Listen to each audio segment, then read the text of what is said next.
Anytime Joe was off, myself and Ronan, Alana, the team, we spitball ideas. Who's going to step up? What kind of show are we going to do? And I always say one thing to them that Billy Bean might have said in the film Moneyball. You're still trying to replace Joe. I told you we can't do it, but what we can do is recreate him in the aggregate. And the aggregate is always a stacked Friday panel of heavy hitters. It always starts with John Green. John, how are you? Hello there. It always has a Virgin Media television star. Dave McIntyre, how are you? Very good, thanks. And it always has a Fanning, in this case, Evan Fanning. Evan, how are you getting on? I'm very good, thanks, Colin. It's great to have you all on. So some stuff that's going on before we go anywhere. Champions League draw's just been made. 17th of February is the first leg. Monaco PSG stands out. Benfica and Real Madrid. Carabao got Newcastle. You'll find the draw online. You've probably already seen it by now. This weekend, Liverpool are playing Newcastle. Is it even worth mentioning Spurs at this stage? Spurs are playing Man City. That sounds like a good tie. Fourth best team in Europe. Yeah, fair enough. Yeah. We've got 2 All-Ireland finals of the last 2 years on repeat this weekend. Armagh v Galway and Donegal v Kerry. Not to mention Derry v Tyrone, and where everyone's going to be keeping an eye on that. League of Ireland starts next week. Bows v Rovers at the Aviva. Derry v Sligo. The last time I met a John Green, actually, outside of the workplace, was outside Croke Park on Saturday night, where I was watching Derry lose to Meath, and a lovely young fella came up to me with a shoe that I had dropped, one of my child's shoes, and he handed it over to me, and I chatted away to him, and I came home, and John Green actually texted me, said I was talking to his son the whole time. Yeah, and the postscript to that was, he said he told you he was John from Slane, and he absolutely could not understand how you didn't put the rest of it together from there. The Winter Olympics is this day week. Oliver Brown was in the Telegraph writing about the ICE agents that are going to be in Milan. So he writes, saying the United States remains hell-bent on adorning the Winter Olympics in northern Italy with agents from immigration and customs enforcement. The same body now synonymous with carnage on the streets of Minneapolis. Giuseppe Sala, the mayor of Milan, is hardly minded to roll out the red carpet. It's clear, he says, that they are not welcome. Yeah, I just stumbled on this today before we came in, and there's a lot of gags you could make there about ICE going to the Winter Olympics, except it's not really that funny. And when you have your foreign minister saying, "Oh well, it's not like the SS are coming," it's the bar is pretty low there, and why it's important is not like I can't understand why they need to be initially to have said initially that it was security for JD Vance and Rubio, but that's been rolled back on because the Secret Service do that job, and unlike the ICE agents, they're highly trained. But in the context of Super Bowl next week, and they're saying they're going to, Kristi Noem is saying we're going to be all over that place. I mean, obviously because it's in California, it's a chance for them to kind of get one over on a Democrat state. But then you've got the World Cup coming around the corner, and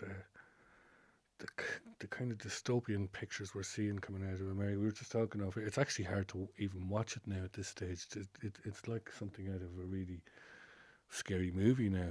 But I can't understand what they're going to be doing initially, or why they need to be there, or how they're being allowed to be there. But it's scary for sport when this is. I don't think Trump is going to the Super Bowl this year, is he? No, no. It'll be very interesting to see what the build-up to the World Cup is like, because obviously we are now in that World Cup year. The days and months, weeks are going to tick by very quickly. There's an awful lot of paperwork that needs to be done. Like, you've got all these countries who have supporters, players, coaches, backroom teams, all need visas, and a lot of them are coming from countries that right now don't appear to be welcome. What? That's pretty much every country. Pretty much. So, will we end up at some sort of a flashpoint later in the year where, like, a key player for one of these nations won't be allowed playing the World Cup because his visa has been denied? He may have to give back his Peace Award. Trump. Yeah, the Peace Award he never actually won. Closer to home, we have 2 rowing podcasts. So Rowing Ireland and Sport Ireland. We're up in the Oireachtas this week. And John, you were on with Joe yesterday on the Indo Sport feed.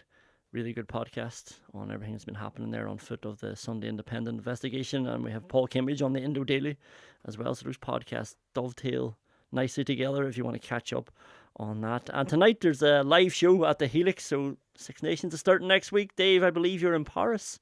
Yes. Calling France v Ireland, and this is a weird one because this time last year everyone was talking about Grand Slams, and now I'm hearing a 13-point difference in the bookies. I can't remember the last time we went into a Six Nations Championship where expectations were as low as they are now, which maybe isn't the worst thing. I think we have become almost expectant, accustomed to the Ireland team winning games and contending for Grand Slams and Triple Crowns and championships, and we are obviously going into the Lions' Den next week. They produced against the odds in Marseille 2 years ago. I was lucky enough to commentate in that game.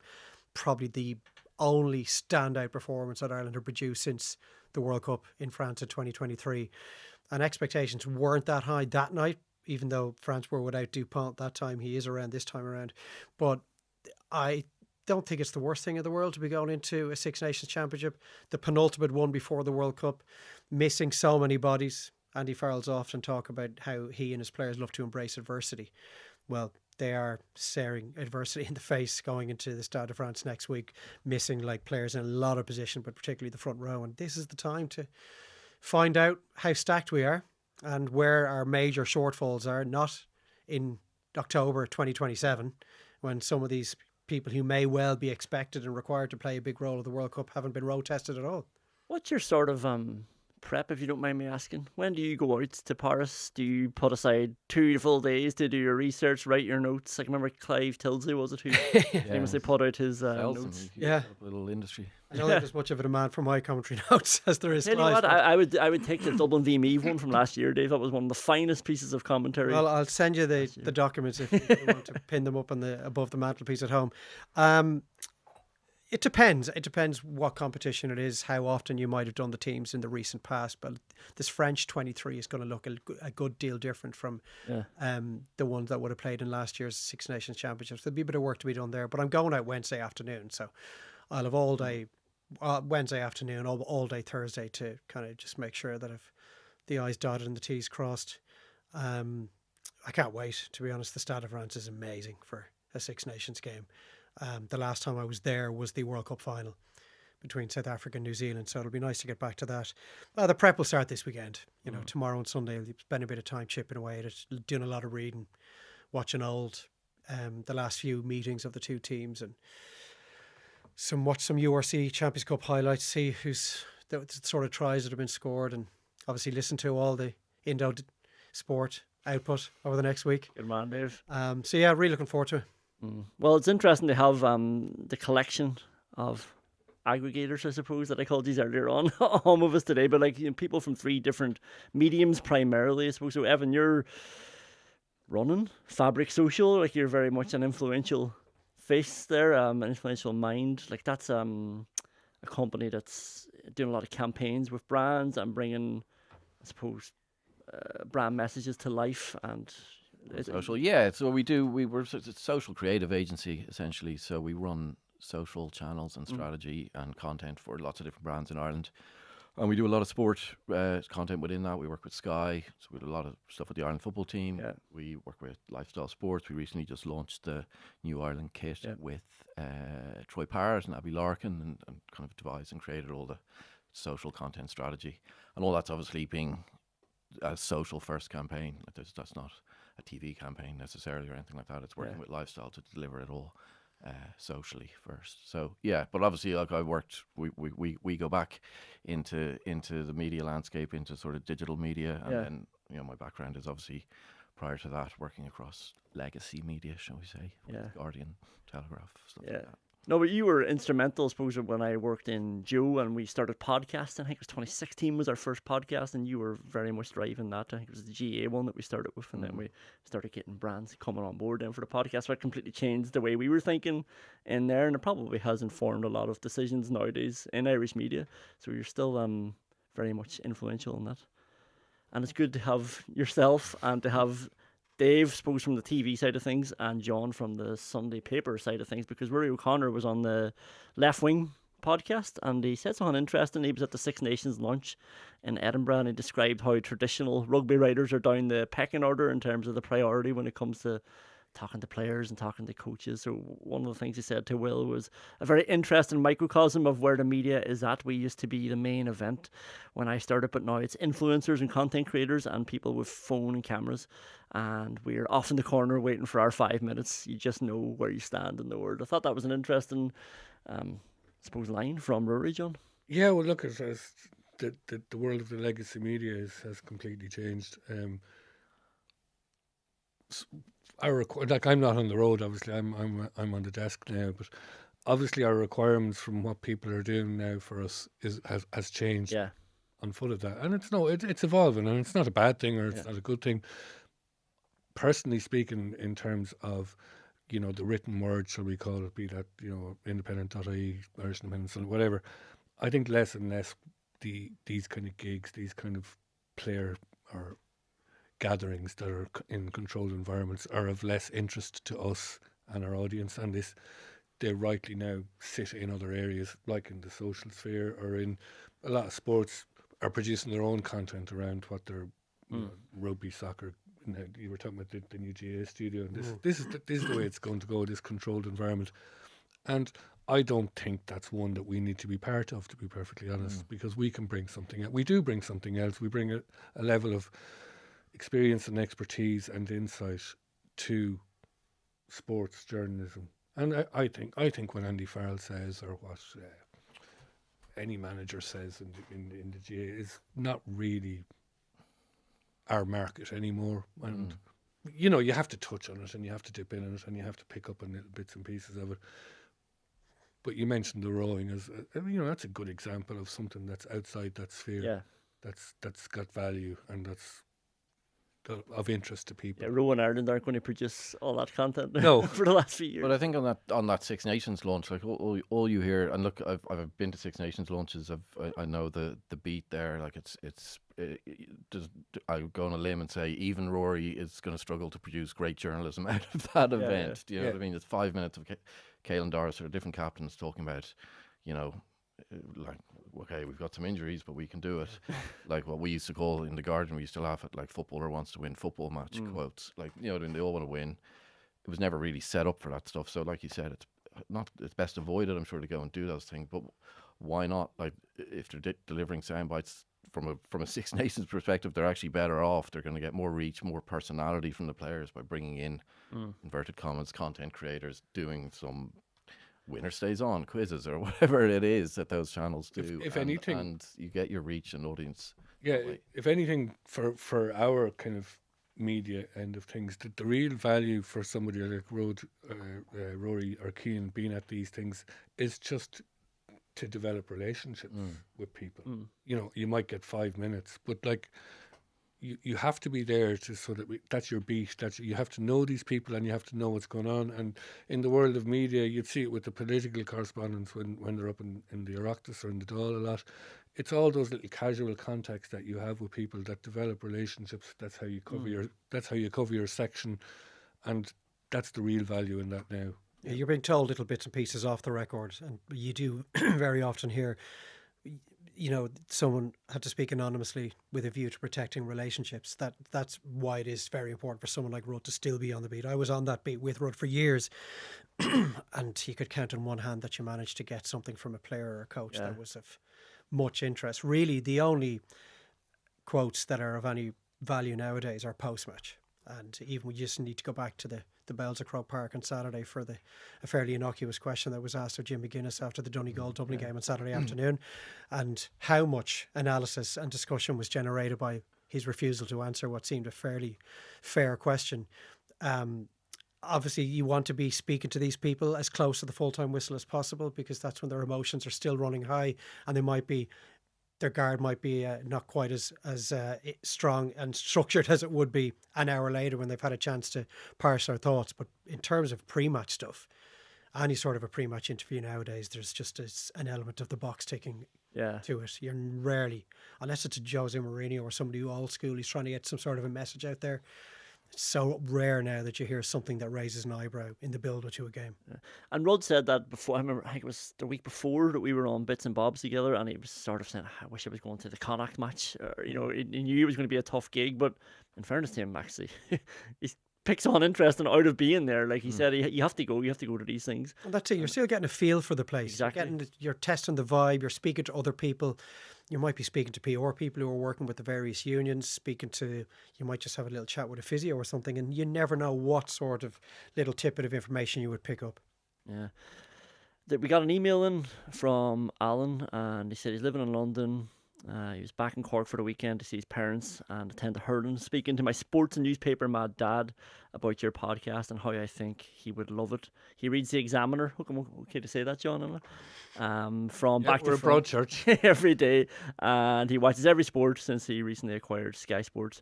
So assumed he would jump at the chance to listen to the podcast. Unfortunately, he shut me down and said he prefers the paper because there are 20 plus contributors every Monday to go through. We then got talking about journalism and how it works, etc., and he was just saying it would be something I'd be interested in if people were comfortable sharing how they got into the profession in the first place. And I was thinking about you, Dave, thinking how does one become a commentator? Like how do you embark on that journey? Well, there's no hard and fast pathway, obviously. Mine is, for me, it's a boring story, but Liven it up, wee bit. I sleptwalked my way into business studies in college, and then almost really lacking ambition, just walked out of college and just took the first job in banking that was offered to me, and I ended up spending 4 or 5 years in banking. You could describe it as a waste of time, but obviously every element of your life has value when you look back on it, and it allowed you to maybe save for a house and kind of put the bedrock in place for what might have come down the tracks years after that. But I wasn't happy, and certainly wasn't any good at it. My peers were all performing far better than I was, and they were clearly made for it. I was not, and you're unhappy. Yeah. So you just ask yourself, look, what have you still got any dreams? I was about 24, 25. Anyway, I went back to college at night to study journalism, and then I went into Ger Gilroy and News Talk and just offered to work for free every Saturday and Sunday for about 6 months. And then you're just waiting for a break, hoping for a break. And I got one from a radio station in the southeast, a music station, Beat 102, 103. They needed someone to fill a sports journalist role full time. They rang News Talk. Is there anyone you would recommend for an interview? They said, well, there's this guy who's been in every Saturday and Sunday. Talk to him. I went down there, got the job. Moved down there for get rid of him, take him off our hands. Spent 18 amazing months down there. And then News Talk rang and said, look, would you like to come back up and work full time and off the ball? So I got to go back to Dublin. The crowd said, take him. The other crowd delighted to see the back of me. And then you'd start doing little bits and pieces of commentary, and then kind of TV broadcasters start getting in touch saying, would you do just a game here or a game there? And then that builds and kind of just snowballs. And that was 18 years ago. So I'm thankful that I've been able to kind of blag my way through to where I am today, and it's been an unbelievable journey. It's still the best job in the world, and I would recommend it to anybody. But obviously there's intense competition out there, and as soon as I would semi-regularly be contacted by people on LinkedIn in particular, journalism students or young men and women who are considering getting into the media landscape, when it's obviously a far more different landscape today than it was when I was getting into it. But as soon as you start telling people that they're probably going to have to work for free for a while, it tends to turn them off a little bit. I would have spent 2 or 3 years working on Polish football, Belgian football, like games that literally nobody's watching. Getting reps. That was all it was. Yeah. It allows you're obviously fulfilling a role for somebody, but from a selfish point of view, you're just getting, before you know it, you have 100, 150, 200 games done. Yeah. There's an awful lot of mistakes to make that you can then hopefully eradicate moving forward, and eventually the quality and the stakes involved will increase, and then that culminates with something like what's going to happen next Thursday night, for example, or a World Cup final or something. But I try to shorten the story as much as possible for you there, lest or your listeners turn off. It's great. But no, but it's like it's the difference now, or in this kind of era where we've been through working together over the years, and someone comes for a job or someone's coming, you can see their social profiles, you can see what they're saying, have they got something to say, maybe they've built a channel, maybe they've found a little niche and they've developed their own thing. You're talking about working for free. That's the working for free now. You're doing it at home in your evenings in your bedroom, and suddenly you have such a grasp of someone. I always do that when I'm recruiting. You can look and see, well, look, I know exactly what they're like almost already, because they've built an Instagram profile, or they've built a Instagram channel. Could be about rowing, boxing, hockey, anything like that. You can see, but they've put the hours in. They've grown it. They've probably been on camera. You can see their instincts. It's a you know, I would use that almost as the. Well, that's a huge positive, isn't it? Yeah. Like, it's far easier for a young person to begin the building of a brand now. There's so many avenues that they can put themselves out there, be it social media, be it putting their own podcast together, setting up their own YouTube channel, just chatting to people, and then it's a lot easier, I think, to build a portfolio now that you can then take snippets from and send to somebody like John, or like yourself, or like, you know, the head of news and sport in Virgin, or to Jerry Gilroy off the ball. It's an awful lot easier to do that than maybe it would have been when I was starting out, where you needed to try and put together. Back then it was just, can you put a sports bulletin together? Like 17, 18 years ago. It's a lot easier for people to do it now, and the really talented people have it's a great opportunity now to kind of get themselves out in front, maybe even more so than they might used to be able to do.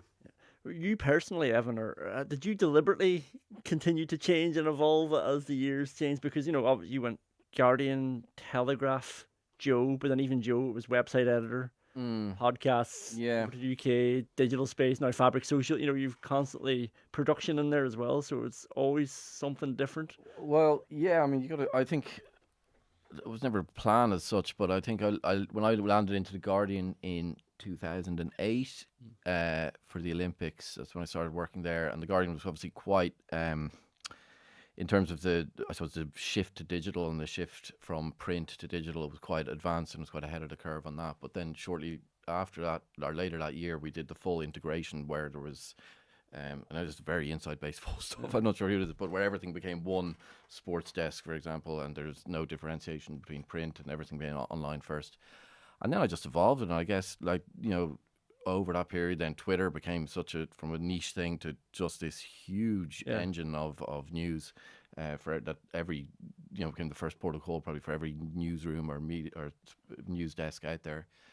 Yeah, and then I suppose we just shifted with that. Yeah, we went into, I suppose, with Joe, then at a certain point we abolished, right, we're not going to have a website anymore. We're just going to deliver everything into social feeds, into Instagram, TikTok, I think it was barely even around at then, Twitter, YouTube, and develop everything for those platforms natively, and deliver all that and move away from the website. You were obviously always willing to evolve, and you probably felt it was compulsory that you would do so as the years went by. Can you remember, going all the way back to 2008, any element of the modern day media landscape where you scoffed at it at the time when it was starting just to creep through and just thought there's absolutely no way that is ever going to gain any traction? It's the internet thing, it's never probably going to get done. Probably all of it. That way, yeah. Probably all of it, but like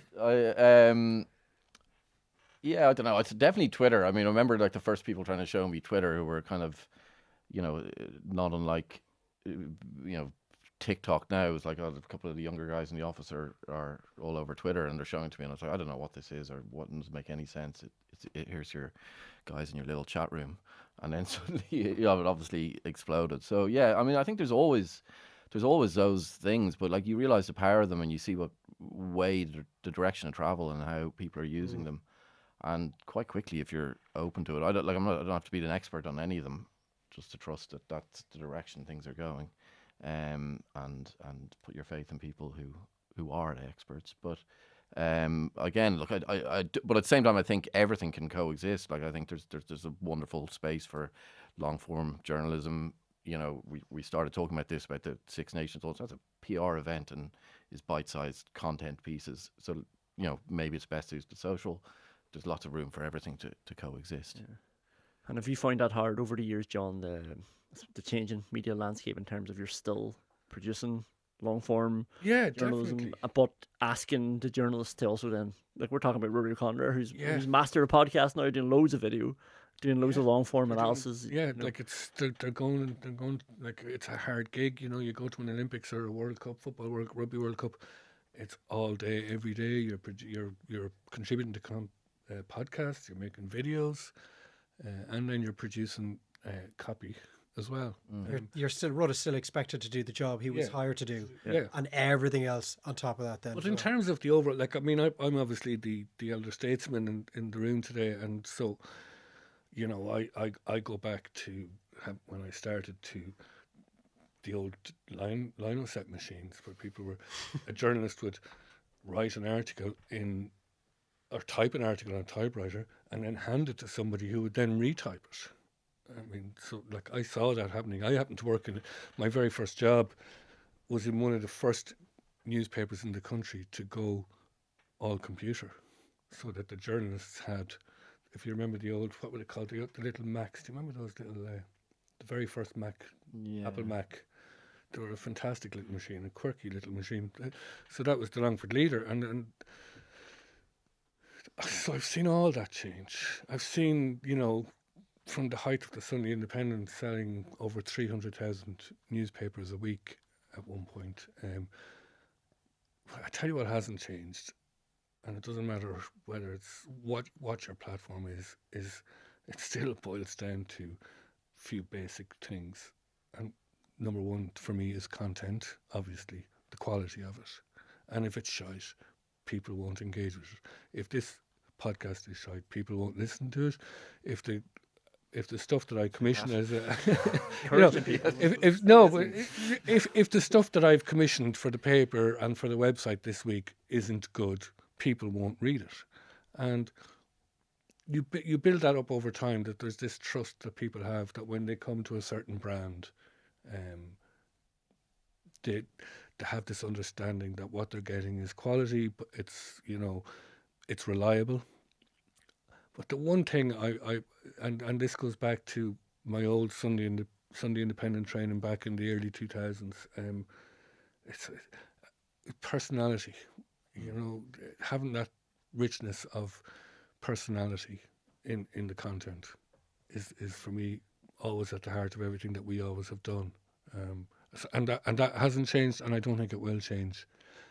And I was listening to Dave talking about how his career, and I could shorten your story down to 3 words, and I guarantee you it's one that resonates with a lot of people in a lot of careers, but in our career in particular, and that was hard work and perseverance. And there's no magic formula to this. It's, as Evan said, in your room producing. I can remember as a 12 or 13-year-old watching Wimbledon, watching the Ashes with a copybook and writing stuff down and not really know why I was doing it, and then trying to turn it into an essay. I didn't know what I was doing, but I was starting the early journey. By 16, I was sending stuff into the local paper. Didn't know why I was doing it. And over time, I just kept at it and kept at it and kept at it, and then, started out in this journey. And you talk to anybody who's had a career in this media business, and I think hard work and perseverance will be at the core of what they've achieved. And a little bit of luck. No. You need some luck here along the way. A ton of luck. Right place, right time. You walk in, you send an email in, you walk in with a CV one day, and it just happens. And this happens all the time. And you wouldn't believe it. It happens to be the day that they were looking for somebody who could do that job. Oh, great. Come here, let's have a chat. I'm sure you've found that yourself in your career. Just along the way, something had a little bit of luck. And next thing, 18 years have gone by. Well, hard work and perseverance is the way in rugby, it seems now. That's the only way that you can win matches. Entertainment's gone out the window. It seems to be trending the same way as football is trending. It's physical, it's set pieces. Anthony Gordon was talking ahead of the Champions League, and he didn't so much to say the game's gone, but he was touching on that. He was saying that it's all hard work and perseverance. I think his point was, I think people were crediting him for a point they didn't really make, but I think he tried to make that point, so people just ran with it anyway. I think his point was the Champions League is more attacking and more creative, and the Premier League is more basic, more hard work and perseverance. So what he did say was, in the Champions League, teams are much more open. They all try to play. It's less transitional in the Premier League. It's more physical than I've ever known it to be. It's like a basketball game sometimes. It's so relentless physically. There's not much control. It's just a running game. Sometimes it's about duels. Who wins the duels wins the game, or moments. The Champions League is a bit more of an older style of game. It's a bit more football based. Teams come and try to play proper football. I mean, if that's not shade. There's this narrative, and it's always in the transfer window that it really comes to the fore. And I mean, I don't know really whether he knew what he was trying to say there, but I know what I can see, which is that at this time of the year when players are looking when the clubs are looking to offload players in the Premier League, and the narrative around them, and like there's a few, say at Man United, like Xerxes and people like this at the moment, and the narrative is that clubs in Italy or in Germany or in Spain are interested in this guy who hasn't been able to perform in the Premier League, and it is always this kind of implication that there is this cohort of players in the Premier League that would be able to thrive in Italy and Spain and Germany, and the kind of the bit in silence at the end in brackets is where the football is shit. And this always seems to take hold in the summer and in the transfer windows.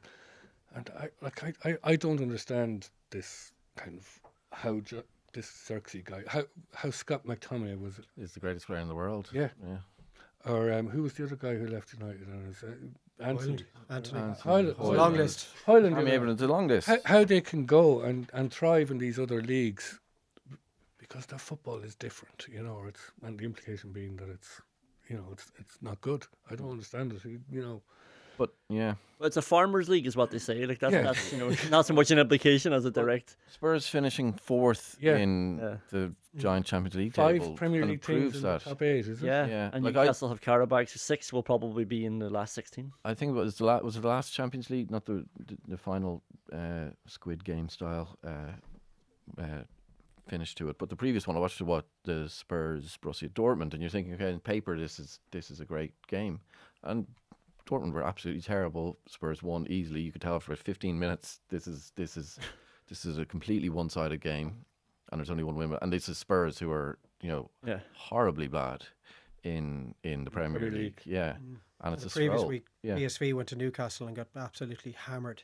And they had been going really well. They were on a long unbeaten run in the Eredivisie and had beaten Liverpool, hammered Liverpool at Anfield. And Newcastle just steamrolled them because the physicality of these Premier League teams in comparison to the Bundesliga teams, bar maybe the top sides, they're overpowering these teams. So money is one thing, squads, but the physicality is that part of is the Premier League ahead of the curve here? Like Anthony Gordon?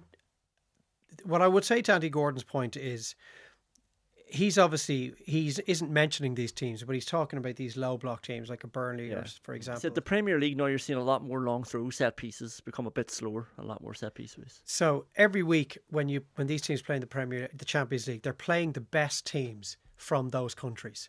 And those teams, so a PSV Eindhoven, are used to going out and play this free-flowing open football that's almost always good enough to beat whatever their opposition is on a Saturday or Sunday afternoon. And so when they go to play in the Champions League, they play in a very similar style. And so these clubs are allowing the Liverpool, Tottenham, Newcastles to actually play. Whereas when they go to play, because they're not going to just go out and put 10, 11 men behind the ball when they're playing Liverpool on a Tuesday evening and then have to then reprogram themselves to go and play a local team in a derby game in the Norwegian League or something on the Saturday. And so it's almost an affront. Like the way you hear Arne Slot speak in recent weeks about this low block, it's like he's actually giving out to the opposition for setting up the way they are. Yeah. You're making our lives really difficult. We're really struggling to find a way to play through you. Why would a lower ranking Premier League team go and play Liverpool or City or Tottenham or Arsenal and allow them to play?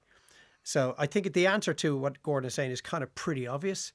But I did the Bodo Glimt Manchester City game last week. And Bodo Glimt were absolutely amazing. And they played the exact same way they would play if they were playing Molde the following weekend. They don't change the way they're playing. So City had the opportunity to play, but they just weren't interested emotionally. But I mean, that's the same like argument we've had for years with Celtic and Rangers, or even Leinster and Rugby, that they're so used to winning all the time and winning easily and being a dominant team in every game, or 90%. So that when it comes to the crunch in Celtic or Rangers in European competition, maybe Leinster and Rugby when they get to the latter stage of Europe, they don't know how to, withstand half of pressure or whatever it is. Like that's almost that argument that you're saying that these teams just come in and play the same way. But I think, like Gordon, you mentioned like Liverpool, like Arne Slot came out and I think congratulated Eintracht Frankfurt earlier this season for thanks for not like making too hard for us there and playing the way you always did after a 5-1 win, because every week, they were losing in the Premier League by someone who, played pragmatically. I'm going to make a bold prediction on this, and I'm going to say, and then you can hit me with it in May, that there won't be an English team in the Champions League final this year. I mean, there's a lot of outs there for English teams. There's a lot of them going to be in contention over the next few weeks. It's there. You can clip it. But I was going to make a less risky prediction. But like the level, I think the levels are so. Like I've checked on to someone the other day, and I said that I think Bournemouth would win Serie A. Like that's the different level of teams there. Yeah, that's a bold statement. Oh yeah, that's a clip. Come back to me. Jamie Carragher. Come back to me in May, and we'll see it. But like honestly, you're saying that, and I'm wondering. I'm not wondering, is football in a crisis? But is it in a crisis? Like this is a World Cup year as well. It's going to go to America, and is it going to revert to this? Physical long throw set pieces, like back to what we tried to get away from, like what rugby seems to be falling into now as well. I saw Felix Jones on a podcast saying rugby's great, and I thought, well, you're in South Africa, you're going to say that, like everything's going your way. And like Stephen Kenny, you won't believe this. Sean O'Connor did a piece with Stephen Kenny. He was over with John Eustace in Derby, and then he did a week with Keith Andrews in Brentford. And he came back talking about St. Pat's. He said, we had quite a technical team last season. We were outplaying teams, but physically we weren't the strongest, so we have to make sure we are. Stephen Kenny. Yeah, I did a lot of St. Patrick's Athletic games last season. They weren't outplaying teams, so I'm going to have to. Now, Stephen knows an awful lot more about the game than I do, but from what I saw, they weren't outplaying teams. That was the reason they finished outside the European places for the first time in 4 years.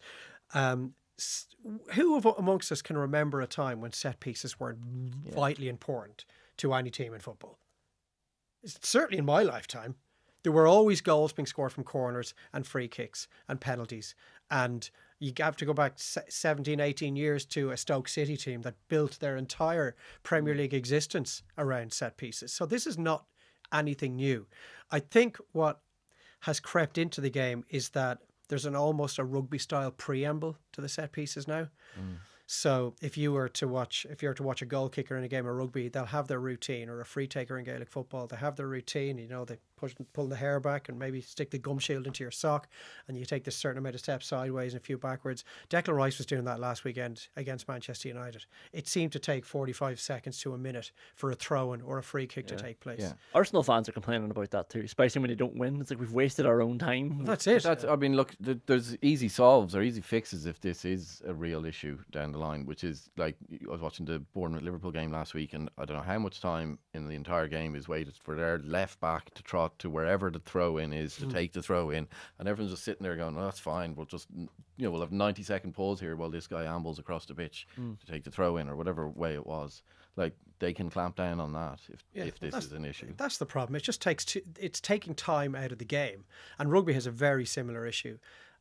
There's some of the rule changes, and we have this law of unintended consequences, and the FRC in Gaelic football, that was always the fear. I don't think it has taken place as yet, but there was always the fear that this rule change will trigger something that we haven't quite conceived of yet, and that we might be regretting making these changes in years to come. But just one little example from a rugby point of view is, the banning of the so-called escort under the high kicks.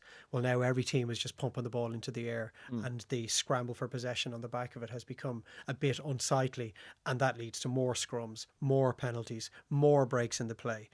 So that, I think, came from a good place, a place of good intentions, but it has led to maybe the game actually reverting a little bit. I think what I always loved about football, though, is that it was a great leveler. It's like, no matter how big, strong, small you were, you had to control the ball with your feet, you had to manipulate space and people around you, and skill always seemed to prevail for the most part.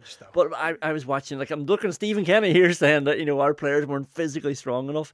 I was watching, I know he hasn't played all year, so it's probably a bad example, but Harvey Elliott playing with Villa last night, and my overriding thought was, he doesn't have the pace, he doesn't have the power. That's what I'm looking for in players now. Any game is going to have its phases, and you don't get the sense with football. I don't watch as much of it as the other two guys, but I watch a bit, and you don't get a sense that there's any permanence to this. That these are just moments. These are just somebody does something and then somebody tries to do something to counter. I mean, you take the Arsenal Man United game last weekend. You don't expect, Harlem Globetrotters, but you still had 2 goals for the ages in a really big game in the Premier League on Super Sunday. You had 2 stunning goals. That's not a bad return in a game of that. And there was lots of periods of stagnation but we still had 2 unbelievable moments in a game that elevated it to a different level. So that's still there. That's still knocking around. And rugby, I personally think, is just borderline unwatchable at the moment. And it'd be interesting to see what the Six Nations is like international. Yeah, the rugby one's slightly different though, because as Dave said, like what happened is you had a rule change made for good reason, best interest or good intentions, and now teams have found a way to exploit this to kind of have no minimize risk, because you put a kick up there. You're going to have a bouncing ball. You could get a penalty. You could get a scrum in an advantage position. It's a no risk move, but football is different. Yeah, like there's no rule change that precipitated this. But from the Arsenal side, and we started talking about Arsenal, like they're all low risk moves. Let's pile people in on the keeper, take a corner.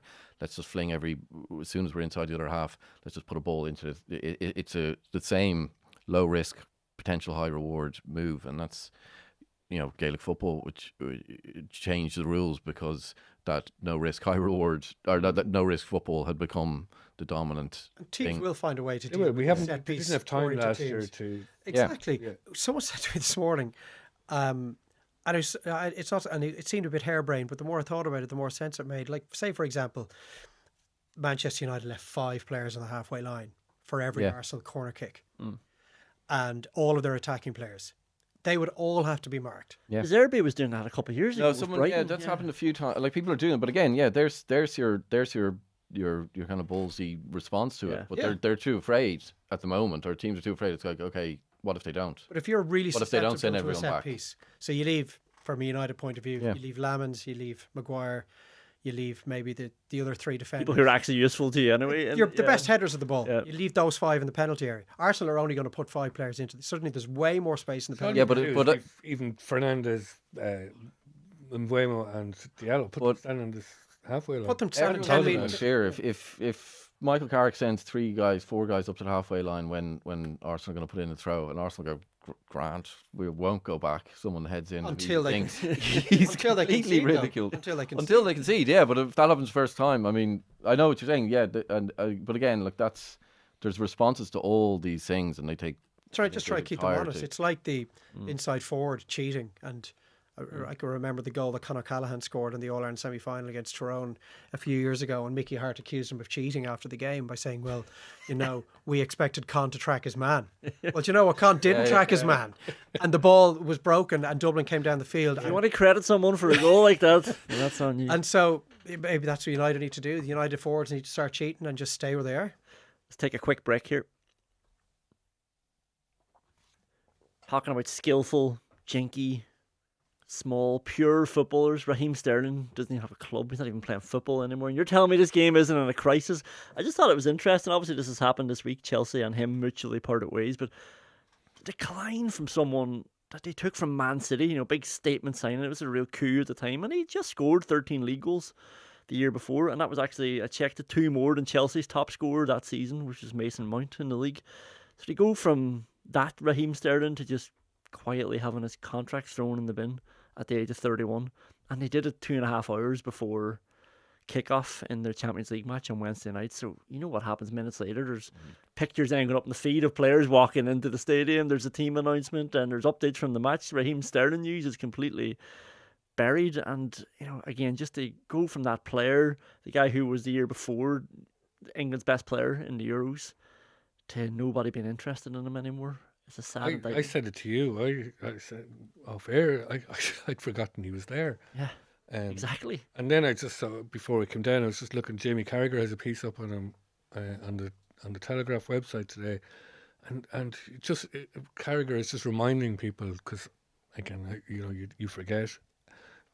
about the career this guy had. When he was 20, when he left Man City at 27, he had 10 major trophies, including I think it's 4 Premier League titles. He had 82 England caps. He'd scored 194 goals in his senior career, and he was the 2019 Footballer of the Year. 4 years later, you know, he's the forgotten man, and we were wondering, you know, you were asking beforehand, can you come back from this? Can you come back from that 4 years in the wilderness at 31 years of age? And it'd be interesting to see where he ends up, winning Serie A with Bournemouth, maybe, or Yeah. you know, but he Still rip it up over could there. you see him ripping it up in Italy or in Germany or in Spain, or is he gone? Has any player stopped playing football? He hasn't played with Chelsea in 20 months now. Has any player stopped and then got it back at the highest level? I can't think of too many who have. Well, we've seen players retire.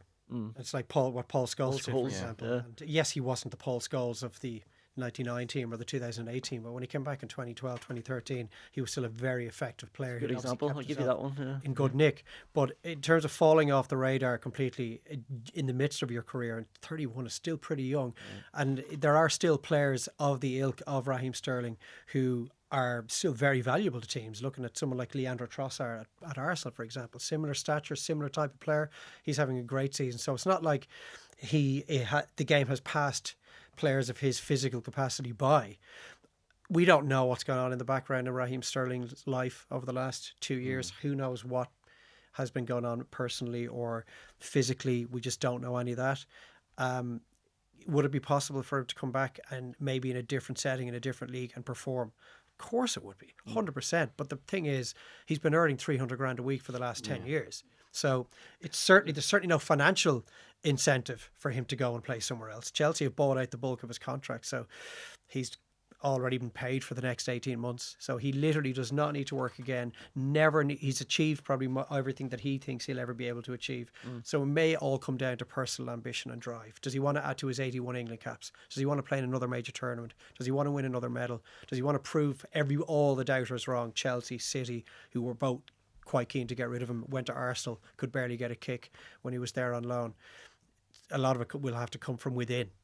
But Sterling's like the first generation of that, a certain type of football. Like, and obviously football has been earning lots and lots of money for years and years. But like, as a guy who was a 2 million transfer when he was 14 or 15 from QPR to Liverpool, in the Liverpool team at 17, and not just coming off the bench, a starter in the Liverpool team playing 40, 50 games a season, and kept that going. So whether like, and then obviously along the way, a controversial move to City. Wins 4 league titles, I think you said earlier. Obviously earning, I think you said 375 grand a week at Chelsea. So like, he's at this point where like he's done it all. He's played a career's worth of football by the age of 27, 28. He's on insane money. Like I read today that Chelsea, like 20 million they owe him for the remaining year and a half in its contract. Well, I simultaneously read that Chelsea have to qualify for the Champions League, so we'll bring 80 million in money. It's like, we'll take 20 of that and give it to Raheem Sterling, who's doing nothing.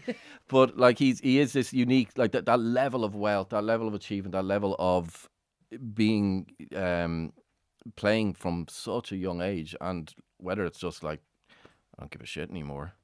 Maybe that's where he's at. Like, I just don't want to go and win Serie A with whoever. I'm grand now. We saw Gareth Bale go down that road at the very end of his career. He just stopped caring. Yeah. Because for some players, you dream of achieving all of these things. You dream of the medals and the legacy, but you also dream of the riches that being an elite professional footballer will bring. And for some players, you just become sated. And he went over to the only reason he spent a bit of time in MLS was because he wanted to keep himself trim for the World Cup. Other than that, Gareth Bale would have retired a year earlier. At his age, what was he, 31? But like traditionally a player would drop down the leagues now. They drop down to a mid-ranking, maybe Premier League team, or maybe they go to a championship. But if you, again, a Bale, a Sterling, that level of, I suppose, wealth that you have, like, could you be bothered? A lot of players you'll speak to, if you speak to them, like, they hate that last 3-4 years of their career where they're dropping down, and I'm into League One. But they need to do it because they need to keep earning. They need to keep earning. If you don't have to do it, do you really want to go, right, I'll join a championship Peter Beardsley finished his career, I think, at Hartlepool United. He kept going all the way down the divisions because he probably felt that he continued to need to earn to whatever it was that he was earning towards the very back end of his career. These players just don't have to do that now. Stephen Ireland's still playing over 35 Sunday League, and he's rolling it. Does he end up in Saudi Arabia? Is that what, you know? Well, is there an appetite from a Saudi club to take Raheem Sterling? Like, that's not hardly a big splash that you're making by bringing a player that you'd forgotten even was still a professional footballer. This guy spent a year inside Arsenal last year. I thought, from that point of view, he'd be valuable. They can just mine him for information. He was in every team meeting, every training session. He would have been doing analysis on Chelsea while he was there. Make a Netflix documentary. Arsenal are an interesting one, though, because every time they don't win a game, this clip that we had when we had Tony Adams over for the live show, which just surfaces of him saying that you can't win the league with Odegaard as captain. I think it could be one of the greatest examples of someone sticking their neck out there and being proved right if they don't go on and win the league now. And I mean, Damien Delaney was on the show at the start of the week saying, Man City can't believe their luck. Like, they've just been trying to throw this league away. Pep Guardiola's probably given up 3 or 4 times this season, and now they're 4 points behind. And I'm looking at it. I know everybody likes to do a psychoanalysis of Arsenal, so let's do another one because I like doing it. And like they have the team, they have the squad, they have the lead, they have everyone else not being up to it. Liverpool are gone. Man City want to be gone. Aston Villa, just a wafer thin squad. I don't think they can really compete long term with them. The door keeps getting left ajar. John, in a word, would this be the biggest bottle job of all time? No, but like surely like this would be mad if they lost this. It will be, yeah. I mean, we all thought it was done. Certainly I did. Like they were really poor last weekend. It's the first time I've watched a full Arsenal game for a few months actually. Gosh, they were really poor, and they're very structured, aren't they? They're very they're restrained. They seem to be. Yeah, I was listening to I can't remember who's doing the commentary on Off the Ball last Sunday from the game, and there's this nervousness that seems to be constantly in that stadium. There's this atmosphere of tension all the time, and it's just the whole thing just seems to be a bit of a psychological case study in a car crash waiting to happen, isn't it? And you know, it's conceivable now that they are going to blow us, isn't it? Well, it would be far from ludicrous for them not to win the championship from this point of view. They're 4 points clear in January. That's a game and a half. No, yeah. Like, so to say Well, now, what were they ahead in December? they may have been 8, 9, were they? 9 clear. But even then, everybody wants to say, "Oh, that's done." Like I remember when Liverpool won their first 3 games and then signed Isak. Everybody thought, no chance, and nobody else has a chance now. This title race is done. So for them to have a 4-point lead when they still have to go to the Etihad, there's a huge chance that they're not going to win the league. Now they'll be maybe aided and abetted by the fact that City are clearly not the team they were and nowhere near as consistent as they used to be, and Aston Villa are in unknown territory. It's so long since they've been involved in a title race. But Arsenal could very conceivably not win this championship. It's just the context that is building the pressure up. They haven't won the title since 2004. They are in every competition, so they've got games coming thick and fast. And as you said, like they were booed off the pitch by certain portions of the Emirates Stadium on Sunday because they were drawing 1-1 in a game that like they probably would have been happy enough to take a point from. It's all about the pressure. The pressure now is going to... Gary Neville was interested. He talked afterwards. He felt that it was more like watching a title-chasing team in March or April rather than January. It's very early for the jitters to set in. Really early. But then it all, like, it almost is... It may as well be March in a way, because like you're at this point of the season. If Arsenal were to win 6 or 7 games in a row now, it's done. They'll win it. Like, and I would still say of those 3 teams, they're the most likely to do that. Yeah, and that's why they're interesting, because they are the best team. Like that's why it stands out. Yeah, but then that nerves and that, like, you know, we talk about you want to do a psychoanalysis of Arsenal, but like that stadium is like a 60. It's like a Twitter feed in the stadium. Like it's just every anxiety and fight and argument. And I listened to someone talk the other day about the difference with the obviously away fans, where they're sort of embracing this set pieces and corners and finding the funny side of it, and a bit of the old 1-0 to the Arsenal kind of George Graham spirit. Whereas at home, I think they are they're terminally online as a club, and it's all this anxiety of like, oh my God, look at us, just we're long throws, we can't. What will they do say? anything. What will the neighbours What say? will they say? Like they're almost envisaging their Twitter war in real time. So like I think that anxiety is definitely probably coming across. But Tony's comment will be prescient if they don't win the championship, but does anybody really believe that the reason Arsenal haven't won any of their last 3 games is because Martin Odegaard is their captain? No. I don't. Tony spoke an awful lot of sense that night, but that particular comment doesn't make an awful lot of sense to me. I agree with the comment, but I think you're right in this particular case. Like the last 3 games isn't the reason, but I think overall, he said it so well as well, and I believe in what he was saying. And Odegaard for me is. It was the manner in which he delivered the comment as opposed to the logic behind it. He delivered it as the captain would deliver Exactly, yeah. And look, there should be loads of other leaders in that Arsenal dressing room. Declan Rice, who was the West Ham captain, Gabriel at the back. Like these are really experienced guys who should be able to fulfil. Like even Roy Keane himself has always played down his role as the Manchester United captain, and they did go and win trophies when he wasn't there. They had a dressing room full of characters, full of leaders. The one that he walked into, fellas like Bruce and Pallister and Irwin and Cantona and Ince and Robson. They all captained United at various stages of their United careers.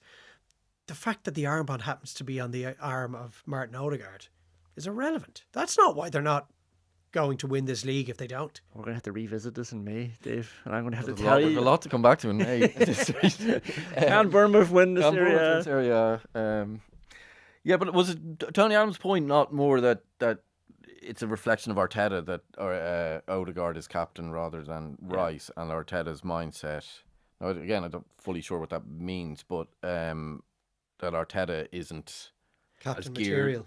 Well, no, he's not as geared for the fight and the kind of he said chest thumping that's needed. Declan Rice is a winner. Yeah. And he said he's better than Arteta because he's a winner, but Arteta has a chance to be a winner by following Declan Rice. Well, what has Declan Rice won? A Conference League with West Ham? Yeah, but he's got the stuff, is what Tony Adams Steven is Gerrard saying. had the stuff. He was like one of the the cut of great his captains of the Premier League era. He never won a Premier League.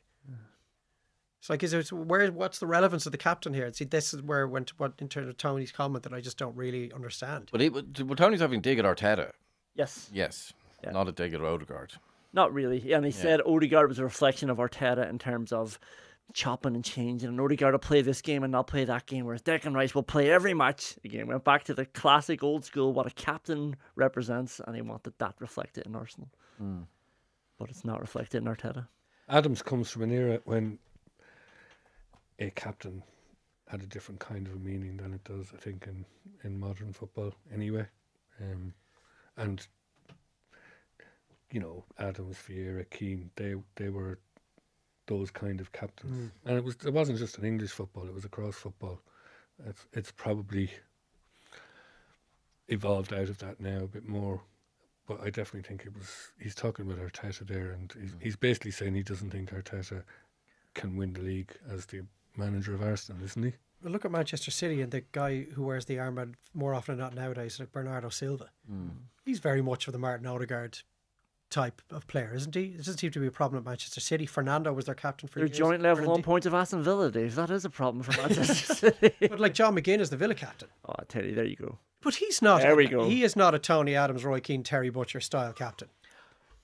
Yeah, but I think well, again, it's less about the captaincy. I think it's more about what way they go. Like Tony Adams seems to say, when the going gets tough, you want from Arteta and your captain, you want fight and roll up your sleeves and thump your chest and find a way to win.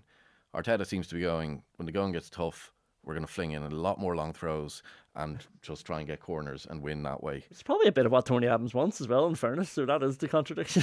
Tony Adams would have thrived in this Arsenal. Yeah. Exactly. We got into double figures on a seasonal basis. I think we're out of time, lads. We have 7 GA games on TV over Saturday and Sunday. We have more on the Monday, then the Bank Holiday Monday with the ladies' football. A lot of people complaining there's not enough on TV, but between RTE, GA Plus and TG hurling the football, there's a lot of action. I do wonder why all the counties just aren't streaming the games that isn't being shown. I mean, I think Derry showed 14 club championship matches this year. Like, there'd be a great incentive there to show Derry v Tyrone. They can't do it because GA Plus is showing up, but if some other county was doing it, that they're not on TV. and just charge the same price as the match day ticket, and just people will understand to say, look, we can't make it cheaper because we want you to come to the game. Yeah, well, you see the success that Clubber has had over the last 5 years. Exactly. It's absolutely incredible. And personally speaking, I wanted to see Cork Cavan last Sunday. Yeah. But it was very much old school. I was listening to the game in Northern Sound. The lads did a great job. Division 2 game that you're not Yeah, and I just thought this should be televised somewhere, even if it's only one camera. Yep. I would have paid my 5, 10, 15 euro to sit down and watch that game. You would think that certainly all the Division 1 and 2 games, and maybe arguably 3 and 4 as well, should be televised in some shape or form, regardless of the quality. More people would watch Cork Cavan, and this is no shade on the two clubs, but like Castlerahan and Ramor United, like that would get a big... Ramor United, sorry. I always called it Lake Ramor, so it's good to good to get that correction. But more people would watch Cork and Cavan in the county, so it would make more sense for the county to actually show it. Yeah, and like LOI TV has thrived as well in the last 5 years. They're turning over unbelievable numbers, so it is something that that could definitely be looked at, because there would be a take up all over the world for, even if it's just 10 or 15,000 people just paying their €5. That's the Clubber have shown the way. 100%, 100%, and a one camera thing. Yeah, works fine. People know what they're getting. Yeah. You know, they're not expecting the full analysis and the full shebang that you would get from a massive broadcast by a GA Plus or RT or whoever it happens to be. But if they know that the game is going to be televised and it's only a one camera shot, fair enough. Yeah. So you're at France v Ireland on Thursday. Best of luck with that. Evan, what's coming up in your world? In your TikTok world? In my TikTok world, what is coming up? Where all systems go for the end of March. Obviously for Ireland, Czech Republic. Yeah, a lot of work on that at the moment. John has banned the countdown that you... I heard that. I heard you ban that. Yeah, no, but well, I'm in full countdown mode. Very excited. It's the end of March now. I haven't done the wiser how many days are left on it. I haven't started. I don't know what the days are either, but I know it's the end of March. John, what's going on Sunday, independent wise? Well, I imagine we'll have a little bit of rowing at some point. We're looking ahead to the League of Ireland season, which is just around the corner, and then we're obviously looking ahead to the Six Nations kick-off. And we have some very interesting stuff around the GA's history of sponsorship, which I think would make interesting reading. Lovely. Thank you very much for your time. Thank you for listening. John Green, Dave McIntyre, Evan Fanning. Thank you. Thanks, lads. Thank you.